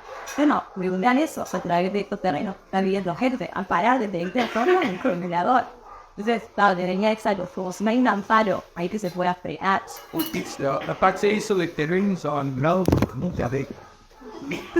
han venido celulares de conciliación para un terreno acusándote a verlo y te alambrado y si te haciendo cosas como dueño en cambio como depósito cuando es un terreno que está completamente vacío. Escuchaste eso, que te casó. Pero, ¿entendés? O sea, es un terreno completamente abandonado cuando el propio dueño que te dice acusa de que la persona lo logró. Y siquiera estaban Sí, sí. certificados. Respecto a tu pregunta, las actuaciones a nivel internacional, tanto en el Sistema Universal de Naciones Unidas como en la OEA, requieren como requisito votado todas las instancias judiciales nacionales en el país. O sea, vos recién podés ir al Comité de Naciones Unidas una vez que no tenés ningún mecanismo nacional. En este caso, ustedes están en medio de un juicio. Si vos vas ahora al Comité de Naciones Unidas, te lo van a rebotar porque te van a decir que todavía tiene herramientas en el ámbito de su país para seguir discutiendo eso. Yo creo que en esa cuestión de los defectos de los títulos, etcétera, hay que discutirlo como lo están haciendo. Y bueno, capaz que si Fiscalía se moviera un poco más respecto a la eventualidad de delitos que pudieran estar cometiendo, ayudaría. Pero discutirlo en el proceso civil como lo están haciendo me parece que es el camino. Y no hay chance de hacer un planteo a nivel internacional. Pero además, el planteo a nivel internacional es sobre el derecho a la vivienda. Por lo tanto, vos lo que no podés reivindicar a nivel internacional es quedarte en ese terreno. Lo que podés reivindicar es que el Estado te dé la solución habitacional. Que no es lo mismo que quedarte en el terreno. Quedarte en el terreno puede ser, en todo caso, una medida provisional mientras tanto, pero el resultado final es que el Estado te garantice una vivienda sin cumplir con todos los requisitos. Sí. Si hay una ley de desalojo colectivo, ¿no hay? No, bueno, Uruguay lo que sí tiene en el marco de los desalojos colectivos es en la ley de ordenamiento territorial una disposición que establece, no me acuerdo ahora exactamente cómo dice, pero que establece la prohibición de desalojos en plazos menores a un año a lanzamientos colectivos. No recuerdo ahora el marco de aplicación de ese artículo, habría que revisarlo, pero la verdad es que nosotros no tenemos mucha regulación procesal ni para los desalojos colectivos, ni para las causas colectivas. La legitimación colectiva no está muy bien regulada en Uruguay, esa es mi opinión. La única norma que recuerdo que establece algo es esa de la ley de ordenamiento. De todas formas, habría que ver si esto es un desalojo colectivo o son multiplicidad de desalojos individuales por padrón, ¿no? Habría que ver cómo se define eso jurídicamente. Si la acumulación de desalojos individuales en padrones contiguos, digamos, sobre la misma zona, constituye un desalojo colectivo. Porque el desalojo colectivo lo tenemos, en Uruguay tenemos el caso del Parque Guaraní, que es un desalojo colectivo, pero es un padrón rural, ¿no? Y tenemos algunos otros, sobre todo en materia de asentamiento. Es un padrón rural con un montón de ocupantes. Bueno, ahí el desalojo colectivo, porque pues actuó el padrón y en ese padrón hay 250 familias. Y pues había un artículo que establecía el concepto de abandono por no más de 10 años, pero eso no sé si fue cambiado por la ley. Y que incluso dice que el Estado podía expropiar por causas de interés. La verdad que no me acuerdo. Lo que sí sé es que la que avanzó un poquito en eso fue la ley de ordenamiento territorial, que por primera vez considera que el propietario tiene obligaciones respecto al inmueble, ¿no? Entonces que el incumplimiento de esas obligaciones tiene alguna sanción. En el caso de Montevideo, por ejemplo, los inmuebles abandonados, hubo una discusión bastante profunda sobre qué se podía hacer, pero la verdad que yo no conozco ningún ejemplo concreto. El único avance que recuerdo desde el punto de vista legal es el de la ley de ordenamiento territorial, que sí establece obligaciones, digamos, para los propietarios. Por la vía de los hechos, nosotros nos hemos encontrado en algunos asentamientos donde, digamos, indirectamente la intendencia ha colaborado, porque el desalojante, digamos, el propietario debe $1 millón de contribución inmobiliaria, entonces inmediatamente a que inicie el desalojo le inician la ejecución de la deuda por contribución, y entonces ahí se enreda la madeja, ¿no? Pero eso es una cuestión más incidental, no la podemos. Depende de que la administración municipal, la intendencia en cuestión, quiera mover esas cuestiones. Pero ha pasado eso. Bueno, yo creo que el problema que vos visualizás en el derecho a la vivienda es el problema de los derechos sociales. Los derechos sociales no tienen mucho que ver, la verdad. Si vos pensás en lo que protege en general los estados, el derecho a la propiedad, obviamente que tienen un lobby mucho más poderoso en los derechos sociales. Para mí, el único camino es promover instancias como estas, promover instancias donde que se juntan, que vecinos se juntan, los que están vinculados a esta problemática lo pueden discutir, pueden debatir, pueden aportar ideas, pueden hacer sentir sus deseos, sus anhelos. Yo creo que en ese sentido es el único mecanismo. Si nosotros esperamos a que haya un lobby poderoso respecto al derecho de vivienda, no vamos a tener mejor medida. En general, incluso si vos mirás la producción normativa uruguaya, todas las normas que se han sancionado en los últimos 30 años respecto que tienen la palabra vivienda, en realidad están detrás del lobby de la construcción, no del derecho a la vivienda. O sea que a mí me parece que si vos, incluso las que tienen el nombre social, ¿no?, dentro de la ley, en realidad, más que nada dirigidas a promover la construcción, no digo que sea con espíritu malicioso, digo que quiero promoverla, la obra, no la satisfacción del derecho a la vivienda directamente. Y así tenemos, no sé, si vos que vivís en la ciudad vieja o el centro, Cordón, cada vez más edificios nuevos con monoambientes y no responden a prácticamente ninguna familia, ningún modelo de familia. Más que nada un proyecto de inversión en ladrillos y en rent, etc., ¿no? Ese, como Andrés puede hablar mejor dicho esto, pero es como, creo que quien puede hacer reivindicar el derecho de vivienda son las personas de a pie, no van a tener los derechos sociales en general, no van a tener un lobby poderoso detrás.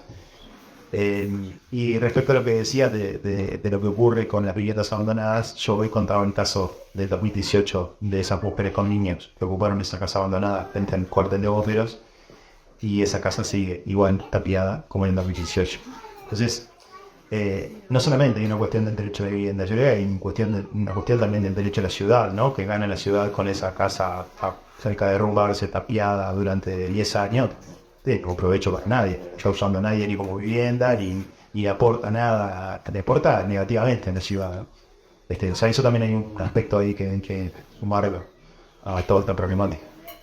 Bueno, me gustaría hacer un comentario respecto de los inmuebles abandonados, que varía un poco la normativa. 2018 avanzó con la ley de inmuebles vacíos y degradados, que regula justamente que ante las hipótesis de incumplimiento de los deberes inherentes a la propiedad inmueble, la posibilidad de que el Estado, una vez en proceso judicial corroborado la situación de abandono, la situación de vacío y degradado del inmueble, pueda forzar a los propietarios a realizar un proyecto de rehabilitación del inmueble, y si no lo hacen, a venderlo en un remate para que quien compre rehabilite ese inmueble y vuelva a entrar, ¿no?, en consideración justamente a que la propiedad inmueble tiene una función social, está en un entramado social, y que vuelva, digamos, a funcionar. Y de hecho prevé una normativa específica inclusive para las obras paralizadas, los esqueletos y demás.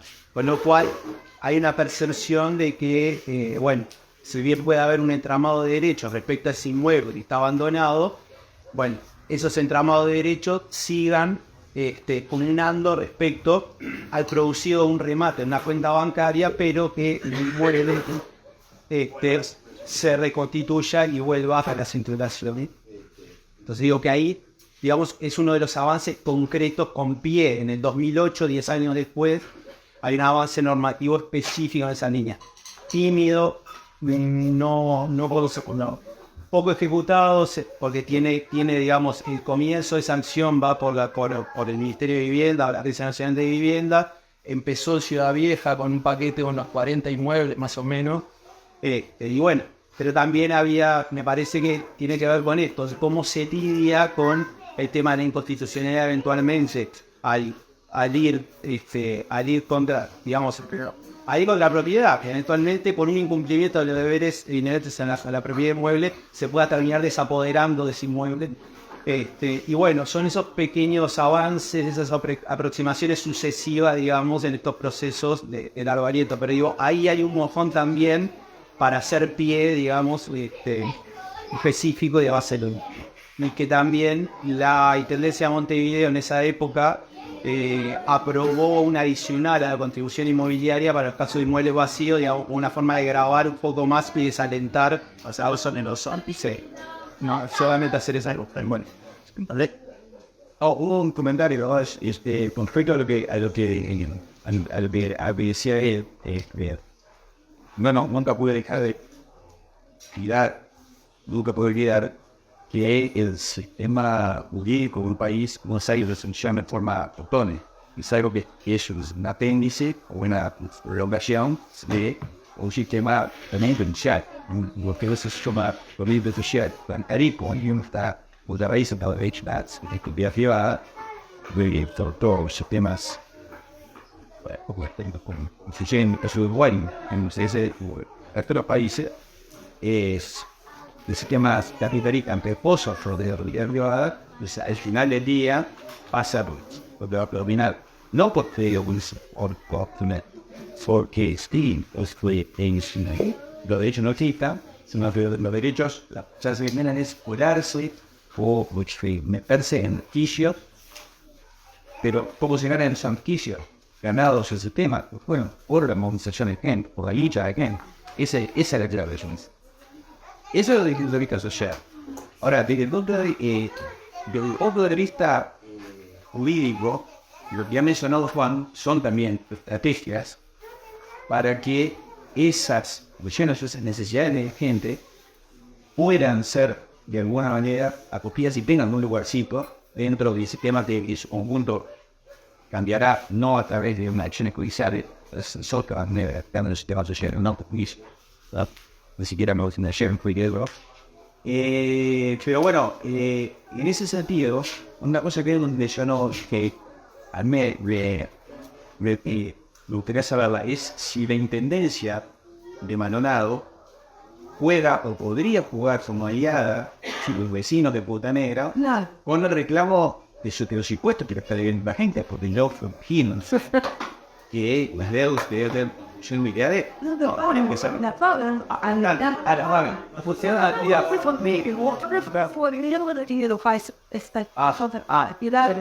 Quería preguntar, si ganaron, o decirlo así, en experiencia como María Abel. No, no tengo más o menos. Bueno, yo ahora todo entiendo la tuísima, ¿no? Y decir, yo te admiro por informarizar, a ver si estamos visto por el cariño, en tu picadina, si no, En igual. concreto con los impuestos que hay que hacer. Hazlo de sí, lo puedes. A ver, yo quiero agregar ahí dos cosas. There is one I was haciendo. I still Ya fuera social anónima hizo un convenio para y a partir de ahí si puedo corroborar de toda esta situación de que se me que de la sociedad anónima para pagar, porque la sociedad anónima quería vender los pisos para lo que ya lo era dicho y quería luego vender, tenía la posibilidad. Y ahí información de que la intendencia, el año que el trabajo, y le devolvió porque está en el proceso de liquidación, no, todo lo perdió, de propiedades sin que todavía pagaran la deuda. Como en un acto de, y sido de un dato también, si no tienen pagado la deuda, y después ha repensado y eso, está destinado a guiar en un lugar de revisible que aparece en los lazos de ponerle regularidad mal. De saber, no te estoy guiando. Yo digo. amigo, La intendencia es una parte de riesgo que uno muy atenta y no muy cuida la situación de craft, ¿verdad? Y entonces yo puedo comprobar a través de mi proceso, comprobar fehaciente que lo que digo, en lo que su momento de advertencia y de tener aceitencia buena. Entonces, en la misma situación que se está viviendo la verdad negra, cuando estoy en el propósito, eso estamos jamás. Pero la intendencia de alguna forma sí, está por cimiento y sí actuó como debió actuar. El tema acá es si cambiar y no fuese, y tiene que armonizar la versión, ¿no? en definitiva, por el lado de lograr a la independencia un aliado por la guía de orden del impuesto, lo va. A mí me gustaría agregar algo ahí que En líneas generales, por mi experiencia, la intendencia no se ha comprado, digamos, se muestra tener intendencia abandonada muy propensa al establecimiento de la sociedad privada, digamos, y una mirada muy propietaria. Eso por un lado. Por otro lado, sí sería una herramienta útil que te estás planteando, pero no si se mira individualmente cada caso de fuera. Porque acá hay una sociedad anónima que tienen un montón de pagos. Tuve una o dos, que tiene un montón de padres. Entonces, claro, Si uno entra en el cono del caso concreto, lo que hacen es pagar eso y resuelven la posibilidad de... Ahora, si hubiese una tendencia que realmente quisiera poner un coto a esto y quisiera apoyar, digamos, socialmente, lo que tendría que hacer es una ejecución de una vez masiva de todos los padrones conjuntamente, porque la sociedad probablemente no tenga falta para hacer frente a un pago de eso conjuntamente. De a uno sí, si vos entras al caso concreto te lo desactivan, pero vos tenés que ir conjuntamente a la ejecución de todo, la deuda de todos los padrones. Ahí lo que es difícil es el poder contrarrestar a la independencia para llevarla a hacer un juicio, exacto, un juicio subjetivo que encarga pasivo, exacto, por todo el cuerpo. Ya las de llama a de comienza a water. Una En Bolivia, seguramente, las sentencias en general, por realidad, Padres que tienen 2 años de edad, Vaya, te pasa de trabajo en 6, pero 3 años que pierdes que siguen en la industria y es la decisión ideal, en verdad, no hacer. de no hacer. tal vez Montevideo cambió el criterio, pero Montevideo no tenía ese criterio. De hecho, de todos los padres real había una gran acumulación de años de deuda. El problema no es que el tipo positivo no quiere decir que te executes, quiere decir que te genere el ticket. No, pero Con la decisión de identificar el posterior es otra cosa. Sí. En Montera la deuda te dicen hasta la fecha de ya están. Vienes a pagar, y no te pagas, y después es necio. Pero que sea el juicio privativo, lo que me digo, pues, Sí, está por el sitio, el tipo que te pidió el pecho de tener la deuda nominalmente en nada. O sea, mi poder, si dice mi juicio sobre yo, sin embargo, claro, pero aquí quieren levantar, claro, pero en embargo ya. Sí, en el caso de Montevideo te escriben en el embargo. no, se no me juicio. Ahora por el internet se Es por eso que tienen que hacer juicio. no, después no le termina. claro, Como lo que hace es embargar, pan, y embargan, y después no le pero termina. claro, no pasa nada. Y eso, ¿Entiendes? Ellos te pagan, o sea, viste que de la sociedad, en muchos casos los mismos poseedores han pagado la contribución, ¿viste? Y aún así, es decir, después o puedes reclamarle el pago de la contribución como hecho no sería una mejora necesaria, porque ya que en la justicia pide hay cuestiones de mala fe y donde indemniza la mejora, bueno, la contribución sí es una mejora necesaria, porque si no, la contribución te embargan el bien y vos te retratan el bien. Entonces, en ese punto podría ir llevarlo, yo lo llevaría así a la contribución para bajar la reclamación. Viste que se la indemniza, la tienes que pagar. Y está ese caso también de quienes pagaron contribución hace años un montón de plata y ahora, porque soy poseedor de mala fe, págate. No se paga ni la contribución. Imagínate que cuando haces la depora, un relleno de terreno, que traes el agua, la luz es la columna, el agua se cruza de calle, es un montón de plata. Ah, no, pero eso mejora, ¿viste? Entonces, es decir, y todo lo que te costó, y eso no está amparado por el derecho, ¿no? Si da un... Los poseedores para ir en impuestos desde que empezaron a comprar el terreno.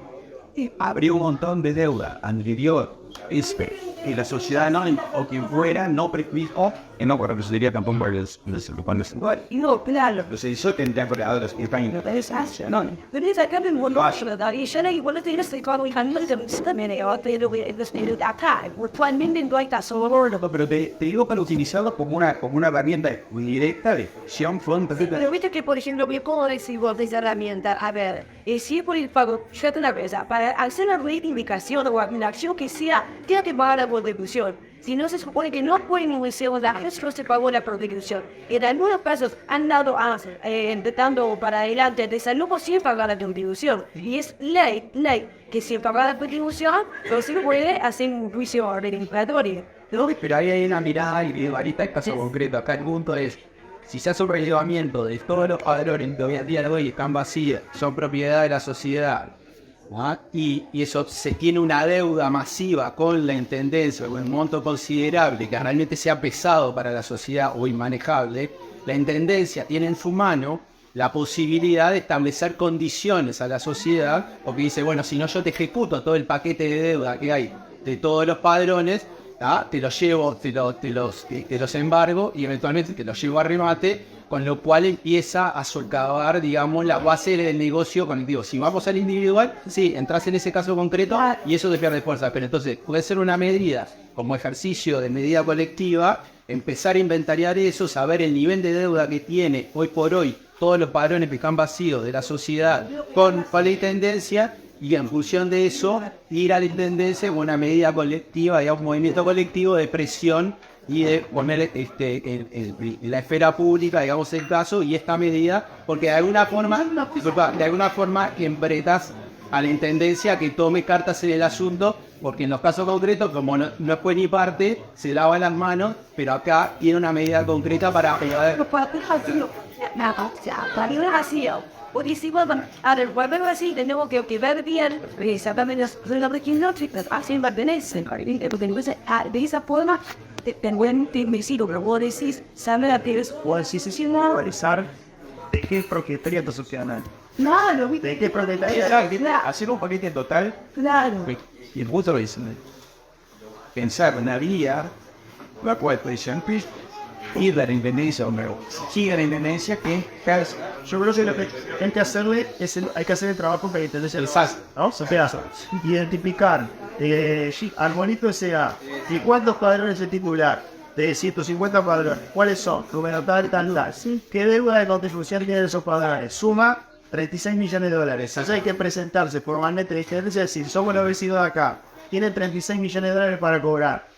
Mañana va a salir publicado que ustedes tienen 36 millones de dólares para cobrar y no los quieren cobrar. Después no digan que no sigue plata para hacer obra. Acá tiene 36 millones de dólares. Entonces lo embretas, digamos, políticamente en que tengas que hacer algo. Ni obra ni política de vivienda. Entonces, que no me digas que se plata ni para hacer obra ni política de vivienda, porque tenés 36 millones de dólares socios acá, pero dejás Y además, sin ejecución. sembrar todavía la suspicacia de por qué no querés dar a fulanito cuando al otro vecino lo computar.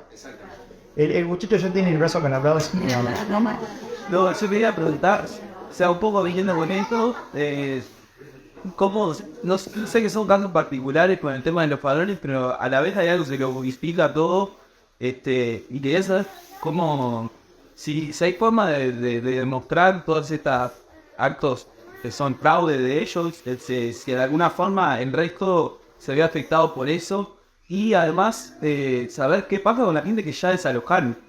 Tipo, si hay una forma de que si sucede algo con todo esto, no puedan dar una respuesta a esa gente también, ¿no? Porque no hay respuesta para las personas que ya están sacando de sus casas.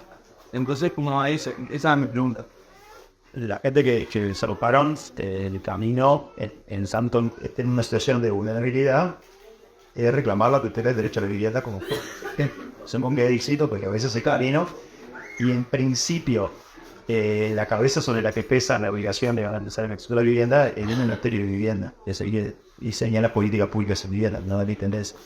Creo que en este caso la estrategia pasaba más por obtener un aliado más poderoso, digamos, porque tiene armas que ustedes no tienen para combatir a las maniobras que esta sociedad no está haciendo. A decir, bueno, por este lado no podemos entrar, por lo menos forcemos a que la intendencia les haga pagar millones y quiere seguir adelante con esto. No se olviden que como se mencionó varias veces hoy, los intereses que están detrás de esto son puramente económicos. No es que esta gente está desalojando porque le interesa que haya un proyecto distinto para Punta Negra o no sé qué, o poner ahí una cosa. No. O sea, lo que está detrás es un interés puramente económico. Y el interés puramente económico pasa raya y hace cuentas. Si esto deja de ser un negocio porque la intendencia le tiene para cobrar 30 millones de dólares, directamente dan por escondido el terreno igual, ¿no?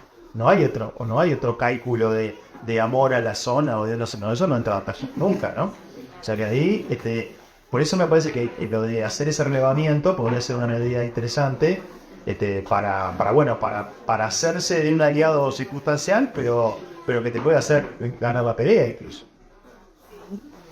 Por estar el nombre del lugar ahora son los de papel, pues, llegaron a cuando se analizando planes de gas y de las caídas en el viaje,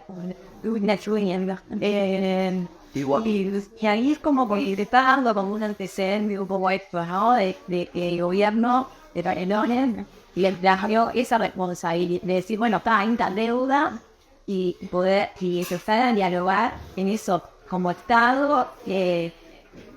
La propiedad privada, o sea, lo que representa en esa sociedad, el turismo que acá es una sociedad anónima, y ir a su banco también y ver cómo se acuerda y para buscar una resolución también en la capoeira de Navieres, pero de esa forma, ¿no? Ya hice adoptoido. En la capoeira pasó esto y lo que pasó fue que esta deuda se vio en millones y la intendencia hizo una iniciativa por la intendencia en privado y las personas. La intendencia tomó unos terrenos a un solucionado tema social hace medio año y lo otro le fue al privado a hacer lo mismo. Esos asociaciones que en realidad hay que forzar esa mesa de negociación no llevando al individual y ganarlos a los a las individuales también. Yo la verdad tendré que decirles, pero me esperan otros vecinos de Punta Ballena por el tema de las edificaciones de Punta Ballena, así que sé que mi hija se ha quedado. O sea, Les agradezco mi invitación.